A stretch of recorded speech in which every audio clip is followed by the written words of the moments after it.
seem pretentious, but I'm a lyrical genius. One that can spit rhymes past bedtime or recite rhetoric that reverberates off the walls of history. I'm a poetic prodigy. One that sees the signs, then seeks and finds, then redefines the personality as a profound, personified possibility, an opportunity to help another person put their pen to the pad and probe the paper with a sense of poetic pride.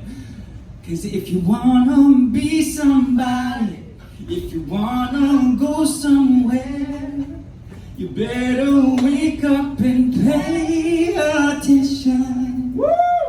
In a roller coaster ride that aims to provide, to please and to ease your poetic knees and do-res and fa-sol-la-tis, paving more than one path with good intentions for the chance to save the life of more than just one child, challenged by a vocabulary less than contrary to that of Mr. Webster, or who may not have an IQ fit to face the formidable fires of the entire pyre placed within the pages of Britannica.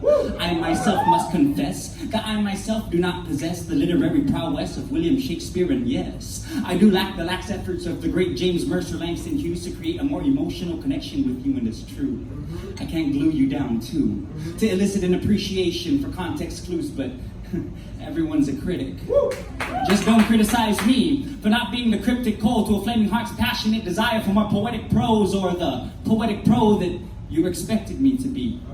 You see, they say that if you can teach a man to fish, then you can feed him for a lifetime, but in my time, you give a man a pen.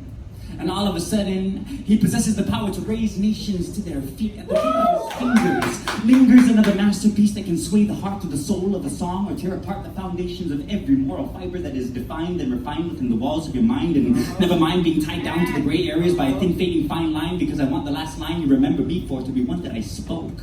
Not one that I put up my nose and caused me to choke, but having this addictive personality is no joke, so I stand here.